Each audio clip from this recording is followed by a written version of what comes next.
Assalamualaikum warahmatullahi wabarakatuh. Waalaikumsalam warahmatullahi Sahabat, jumpa lagi bersama kita di program acara Sering Sharing. Sharing ringan, biar nggak ada yang keberatan. Alhamdulillah, siang hari ini kita bisa berjumpa lagi dengan tamu yang tidak asing. Nah, beliau ini termasuk tamu yang sangat istimewa. Ya, beliau bisa mengupas tuntas segala masalah yang insya Allah Masya nanti akan Allah. kita diskusikan.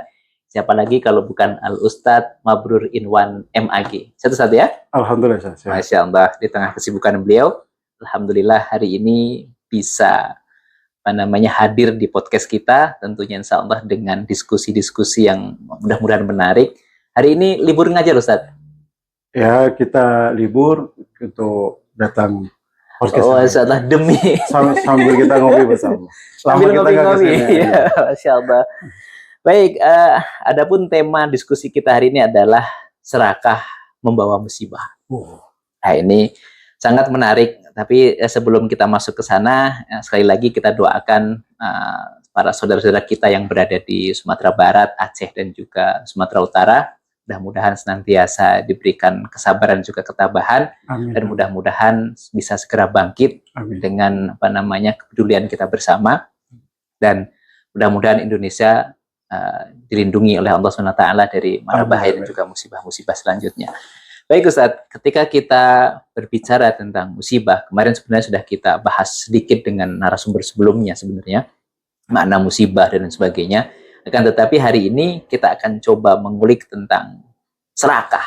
Ini kan hari ini kalau kita kemudian pernah membaca ataupun mendengar kisah Qorun, kisah Fir'aun dan sebagainya, itu kan sangat luar biasa gitu kan, ketika keserakahan itu justru menghancurkan mereka, menghancurkan negara, bahkan menghancurkan peradaban pada waktu itu.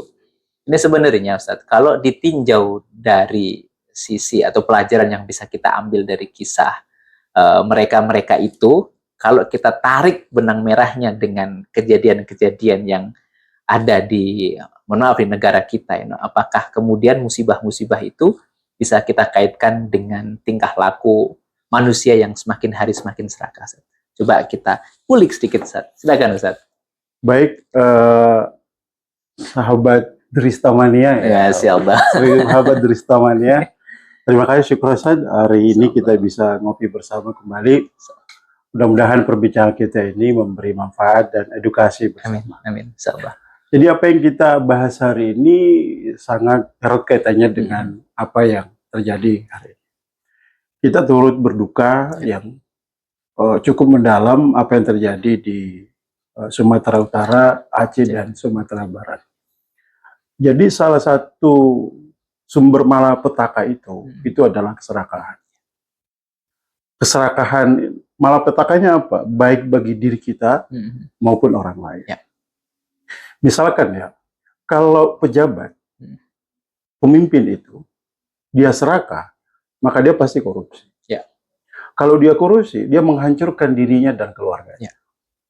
Reputasinya hancur, nama baiknya hancur, masuk penjara, bahkan mungkin karirnya juga sudah selesai. Malapetakannya bagi orang lain apa? Dampak kemiskinan semakin terjadi, ya kan? Coba bayangin kalau dana pendidikan, dana bansos misalkan itu dikorupsi, betapa banyak kemiskinan yang terjadi. Dan itu akan berdampak juga pada keadilan, stabilitas sosial masyarakat, mungkin juga konflik akan sering terjadi kalau kemiskinan semakin bertambah. Jadi keserakahan ketamakan itu adalah sumber malapetaka. Apa yang terjadi hari ini misalkan, bisa jadi kita anggap itu bagian dari keserakahan. Oke, bahwa musibah itu, bencana itu adalah sebuah takdir Tuhan. Ya. Tapi kita tidak melihat sana. Kita melihat faktornya apa. Tidak masuk akal sebenarnya apa yang terjadi di Sumatera Utara, di Aceh itu dengan segala keperihan yang terjadi ya. Mereka kehilangan rumah, mereka kehilangan keluarga, semua harta mereka habis. Jadi bukan lagi longsor sebenarnya, tapi banjir gelondongan kayu.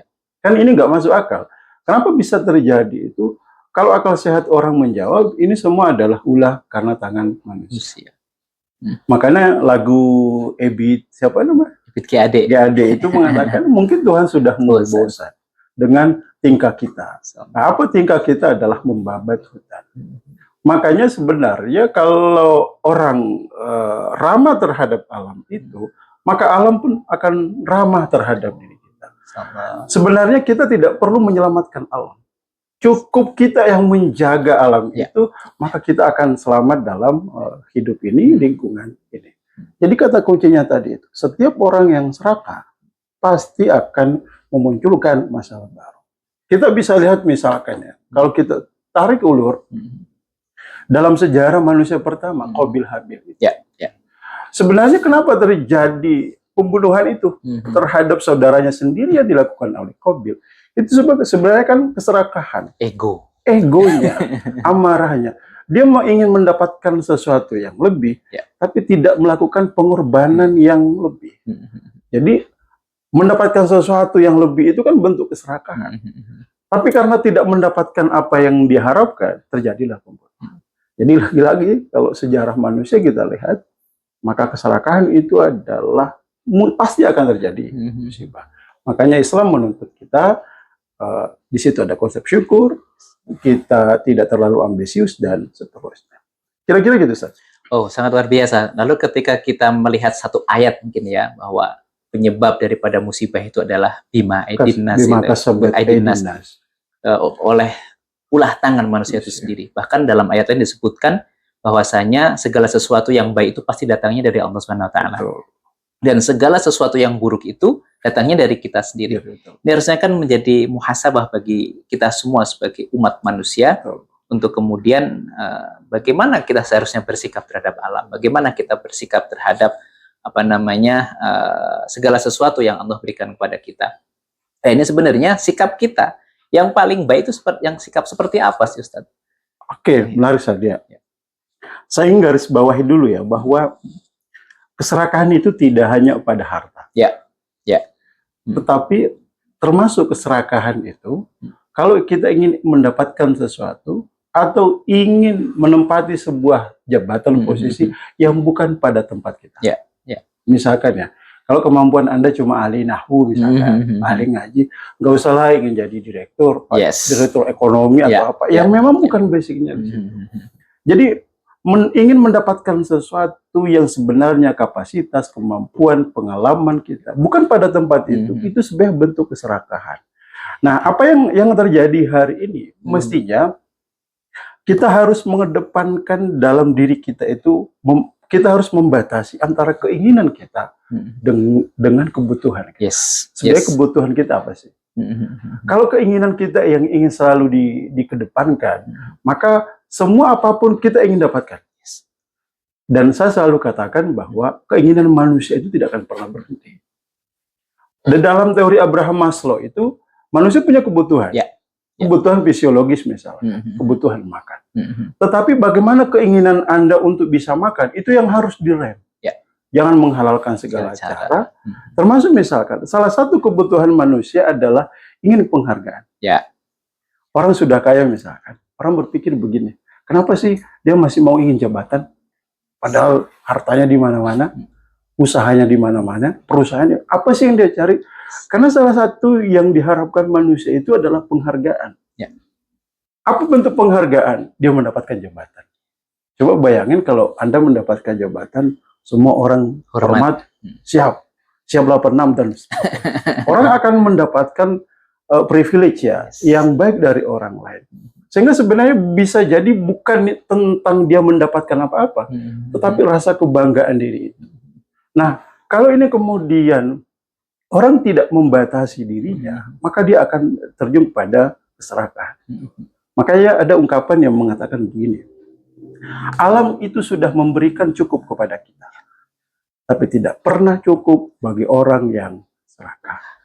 Orang yang sudah punya miliaran, triliunan, tapi masih rakus dengan jabatan. Pada akhirnya kalau dia serakah, dia korupsi, kita kan sebagai orang yang di luar dari itu, apa sih mereka yang didapatkan? Uangnya sudah banyak, tapi kok masih korupsi? Itu karena ada keserakahan itu. Sehingga menurut saya adalah setiap orang yang mendapatkan jabatan itu, kata kunci yang harus dia kedepankan dalam dirinya adalah kesadaran dirinya. Bahwa apapun yang dia dapatkan itu adalah amanah. bukan sebagai sebuah keinginan besar, terlebih kebutuhan terhadap jabatannya itu. Kira-kira itu, Ustaz. Oh, tadi kata kuncinya adalah sadar diri. Ketika kita kemudian menganggap bahwa sadar diri ini adalah jadi hal yang terpenting untuk melihat pejabat-pejabat kita dan sebagainya. Ini sebenarnya bagaimana cara untuk menyadarkan agar masing-masing kita itu punya kesadaran atau sadar diri gitu.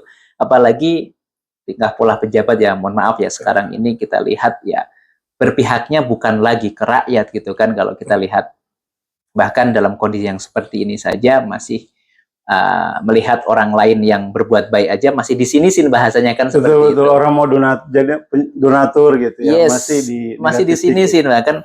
Ini seolah-olah bahkan mohon maaf negara lain mau berperan itu kita harus menjaga martabat dan harga diri bangsa. Bahkan seorang pejabat mengatakan demikian. Nah, kan sebenarnya ini kan bagian dari menumbuhkan kesadaran diri. Sebenarnya cara yang paling efektif untuk menumbuhkan kesadaran diri untuk semua orang lah, termasuk pejabat, itu sebenarnya seperti apa, Ustaz? Siapa yang berhak untuk mengingatkan hal tersebut, Ustaz? Oke, semua kita punya hak untuk saling mengingatkan. Ya. Jadi kalau setiap orang ketika punya jabatan yang diberikan, maka kunci kata pertama yang dia harus lakukan adalah untuk apa dia jabatan itu. Ya. Jadi kalau niat awal itu adalah jabatan, maka yakinlah dia tidak akan berbuat apa-apa yang baik buat orang lain. Tapi kalau sedari awal dia niatkan bahwa jabatan itu, kedudukan itu, apapun bentuknya yang diberikan sebagai bentuk pengabdian, maka dia harus kedepankan pengabdian dalam hidupnya. Nah, sekarang ini yang terjadi adalah orang ingin mendapatkan jabatan itu bukan lebih pada pengabdian, tapi lebih kepada penghormatan, jalan pintas untuk mendapatkan kekayaan, bisa juga sebagai jalan untuk membuka kerang ekonominya, bisnisnya, dan seterusnya. Fenomena ini yang sekarang sedang terjadi sebenarnya. Jadi pada akhirnya, saya pikir ketika pemimpin juga demikian, tidak bisa membatasi dirinya, maka inilah yang akan muncul keserakahan itu. Makanya kalau kita lihat dalam teori Ibnu Khaldun itu, negara pemimpin yang cenderung serakah, maka yakinlah setidaknya dia akan menciptakan ketidakadilan di masyarakatnya. Seperti yang saya sampaikan tadi. Kalau pejabat itu serakah, bisa jadi hukumnya dipermainkan. Kalau hukum tidak baik, maka terjadilah ketidakadilan. Kalau terjadi ketidakadilan, kesenjangan ekonomi bisa terjadi. Dan ini semua akan berdampak besar terhadap masyarakat. Maka lagi-lagi kita berharap pejabat itu, setiap jabatan yang dia emban itu, bukan tentang dia mendapatkan apa, tapi sebagai bukti pengabdian bahwa kita harus menjaga negara, kita harus memberi sumbangsi kepada bangsa ini. Tapi agaknya sulit rasanya kita berharap demikian di tengah realitas yang terjadi hari ini. Karena apa? Orang mendapatkan jabatan itu kan prosesnya panjang, bukan proses tentang dia bisa berbuat apa, tetapi dia bisa mendapatkan apa. Jadi Wanipiro misalkan, Anda punya kemampuan berapa, tidak perlu lagi Anda punya kemampuan apa untuk mendapatkan jabatan itu. Dan nah kalau kita tidak ubah itu, maka ya negara tidak akan baik-baik saja. Dan mungkin itulah dampaknya yang terjadi hari ini. Ketidakadilan terjadi, sehingga musibah juga mungkin itu terjadi karena ulah kita sebagai manusia yang tidak merawat bangsa ini. Wow, lalu sangat luar biasa ketika kita berbicara tentang kebijakan. Ini kan sebenarnya kalau kita lihat bagian dari keputusan politik, apakah kemudian keputusan politik ini juga menjadi, mohon maaf ya, kadang-kadang pengundang musibah bagi suatu kaum ataupun suatu negara. Karena kan kalau kita lihat kebijakan politik ini kan dalam pengelolaan sumber daya alam ini kan sangat penting. Apalagi di Indonesia ini luar biasa sumber daya tambangnya dan sebagainya gitu kan. Dan mungkin masih banyak yang akan menjadi Sumatera yang lain di luar sana gitu, yang mungkin tidak tersorot kamera, bahkan mungkin di Jawa, mungkin di Sulawesi, mungkin di Papua dan sebagainya. Ini sebenarnya apa sih yang perlu kita review dari kebijakan-kebijakan politik ini? Apakah kemudian dalam Islam itu ada nggak sih siasah untuk pengelolaan sumber daya alam ataukah ada fikihnya bagaimana cara kita untuk mengelola alam, ataukah hari ini MUI juga perlu untuk memberikan fatwa agar kemudian alam ini bisa dikelola dengan sebaik-baiknya, tetapi tidak hanya mengeksploitasi dan juga mengeksplorasi, tetapi juga kemudian mengembalikan memfungsikan kembali bahwa hutan itu ya hutan, tempat kita untuk menjaga udara segar dan sebagainya. Ini seperti apa Ustaz menurut pandangan Islam? Ustaz. Oke, saya pikir kalau apa yang dilakukan MUI itu kan sudah memberikan fatwa. Ya. Cuma fatwa ini kan sifatnya tidak mengikat juga. Ya. Dia tidak bentuk dalam regulasi. Bukan undang-undang. Dia hanya bentuk mau'izah saja. Ya. Jadi persoalannya adalah sebenarnya diregulasi. Saya tidak masuk pada regulasi. Ya. Pada intinya adalah kita mesti hati-hati dengan tambang. Jangan sampai kita tumbang. Ya. Ini yang berbahaya. Gara-gara tambang. Yang berbahaya menurut saya pribadi adalah kalau kalangan ulama misalkan, kalangan orang yang dianggap sebagai lentera bangsa ini ikut terlibat di dalam hal itu.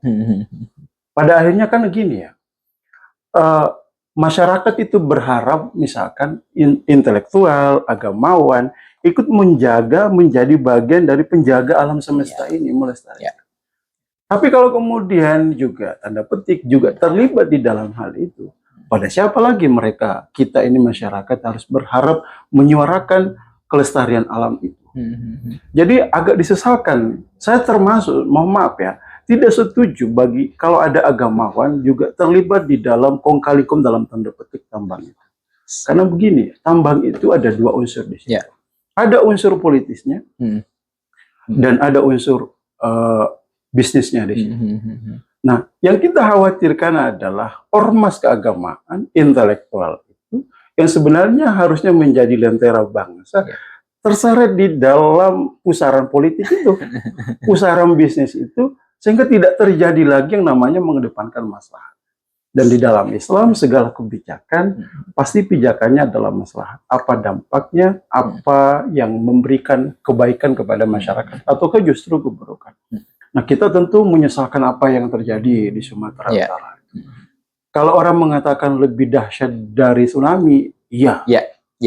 Sepakat ya. Lebih dahsyat dari tsunami. Bayangkan bagaimana negara bisa mengamankan keadaan itu. Kalau tsunami dulu itu konon 3 hari itu sudah orang bisa lewat. Sekarang sudah 2 minggu. Bahkan yang dikhawatirkan adalah mereka kelaparan, tidak bisa mendapatkan makan. Jadi kira-kira itu Ustaz. Sangat luar biasa, menyedihkan sebenarnya jika kita melihat hal-hal yang seperti ini. Memilukan juga kita melihat kondisi bangsa yang, mohon maaf ya sebenarnya sedang bertumbuh, karena di tengah kita optimisnya akan ekonomi ini tumbuh 6-7%, akan tetapi ya justru Allah datangkan musibah yang sangat luar biasa. Lalu sebenarnya berbicara tentang pengelolaan sumber daya alam, sebenarnya ini kan juga tidak hanya hutan, tetapi juga pengelolaan tambang dan sebagainya.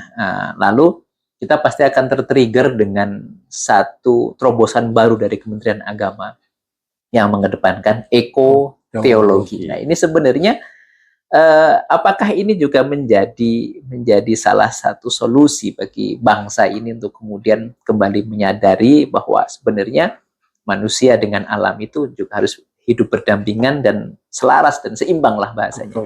Nah, ini seperti apa kalau kita melihat terobosan yang sangat luar biasa dari Kementerian Agama yang digagas oleh Prof. Nasaruddin Umar ini? Kalau kita lihat beberapa poinnya kan salah satunya bagaimana antara hubungan kita, Tuhan, dan juga dengan alam. Nah, ini seperti apa sebenarnya, Ustaz? Kalau boleh kita ulik sedikit program yang dicanangkan ini kan ya kita anggap sangat luar biasa lah. Betul. Ekoteologi. Betul, Ustaz. Jadi salah satu program yang dicanangkan Kementerian Agama di bawah Prof. Nasaruddin itu adalah ekoteologi.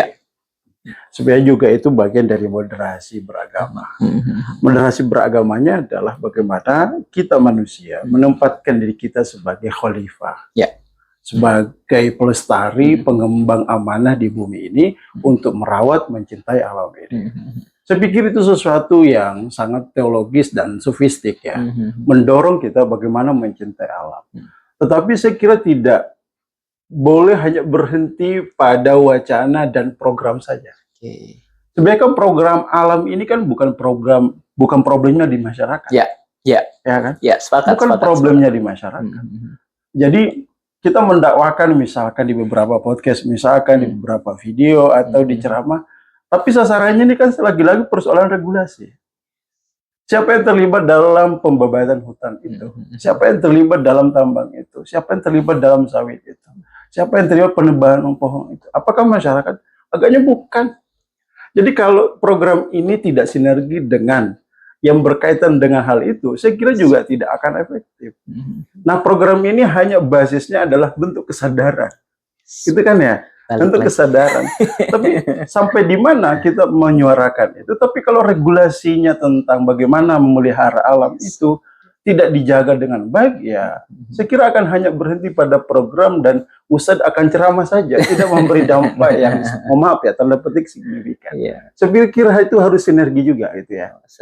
Karena ini basisnya teologis. Kira-kira gitu, Ustadz. Wow, sangat luar biasa. Sebenarnya kan kalau tadi menarik, Ustadz, ketika kita mendengar kata khalifah. Ini kan khalifah ini kan sebenarnya penjaga, pelestari, kemudian ya perawat agar nanti anak cucu kita tuh juga merasakan apa yang kita rasakan hari ini kita wariskan kepada anak cucu kita. Lalu sebenarnya akan banyak juga yang mempelesetkan bahwa khalifah itu adalah khilafah. Nah, ini kan jadinya kemana-mana, Ustaz, kalau kita bahas tentang itu. Ya, sebenarnya coba kita sadarkan kepada para pemirsa kita sebenarnya makna khalifah fil ard itu seperti apa. Kan tugas kita di muka bumi ini kan hanya ada dua, beribadah kepada Allah Subhanahu wa taala dan juga menjadi khalifah. Ya, seperti apa, Ustaz, sebenarnya, Ustaz? Fadhil, Ustaz. Saya tidak akan masuk perdebatan khalifah dengan khilafah. Panjang dan cukup sensitif. Tapi yang jelas kalau kata khalifah saya kontekskan dengan konteks keindonesiaan, cukup sadarkan dua hal. Jadilah orang yang beragama secara baik di Indonesia. Dan cintailah Indonesia ini karena itu adalah anugerah yang diberikan oleh Tuhan. Kalau dua hal ini dilakukan, maka kita sudah menjalankan esensi tujuan dari khalifah itu. Dalam konteks Indonesia, berislamlah dengan baik. Bagaimana Anda merawat kebinekaan, bagaimana Anda menghormati orang lain, bagaimana Anda menjaga bangsa ini. Nah, yang kedua tadi adalah cintailah alam ini, jagalah lingkungan ini, jagalah, rawatlah. Karena ini anugerah besar yang diberikan oleh Tuhan. Makanya tadi di awal saya katakan bahwa alam ini sudah memberikan banyak hal. Betapa luasnya Indonesia. Kita tidak kurang di negeri ini. Cuma manusianya lah yang tidak pernah merasa cukup bagi sebagian orang yang serakah terhadap bangsa ini. Jadi yakinlah bahwa kalau pejabat itu, masyarakatnya itu, elitnya itu serakah, maka bangsa ini akan mundur ke belakang. Kita tidak menuju ke peradaban yang lebih baik. Wow, Masya Allah. Mungkin sebelum kita tutup, sebenarnya seperti apa sih tips dan juga triksnya agar kita kemudian mampu untuk mengendalikan diri dari keserakahan tersebut dan bagaimana cara kita untuk menghadirkan rasa cukup dalam diri kita. Jadi kalau kita sebagai masyarakat aja, dari hal-hal yang praktis saja, saya biasa sampaikan begini, hidup itu kita berupaya menyederhanakan keinginan kita. Harus memilah mana kebutuhan, mana keinginan kita. Puncak keserakahan itu karena kita tidak bisa membedakan mana kebutuhan dan keinginan kita. Dan setiap keinginan yang ditimbulkan oleh manusia itu adalah dorongan hawa nafsu. Makanya tadi saya katakan bahwa kebutuhan dasar manusia itu salah satunya adalah misalkan kebutuhan fisiologis. Kita butuh makan. Berhenti di situ secara manusiawi. Tapi bagaimana Anda bisa mendapatkan makanan itu? Kalau dengan cara tidak baik, maka Anda akan rakus. Karena di situ sudah keinginan, di situ ada keserakahan. Maka sungguh benar ajaran Nabi itu adalah ada konsep qanaah, ada konsep syukur di situ. Bahwa hidup itu pasti ada ujian yang kita hadapi, maka segala sesuatunya tempatkanlah pada tempatnya. Kalau tidak, kita akan terjerumus pada keserakahan. Contoh sederhana ya, Ustaz ya. Saya kadang berpikir dan mungkin saya juga alami. Kenapa kita itu menjadi lebih banyak keinginan? Saya pikir karena perkembangan zaman juga berubah. Dulu ya, kalau kita mau makan, kan kita cukup makan tuh kita beli aja atau buat sendiri. Tapi sekarang kan ada istilah kuliner. Gitu. Ya. Itu kan sederhana gaya hidup. Bahkan jadi gaya hidup. Gaya hidup. Kalau dulu ya, kita kalau mau ngobrol itu kan komunikasi aja. Yes. Tapi sekarang bergeser, ganti gadget. Itu kan menjadi gadget, tempat ngopi, kafenya. Itu jadi berubah gaya hidup. Dulu itu kalau kita butuh pakaian ya pakai aja. Tapi sekarang kalau mau geser, apalagi ya yang trennya.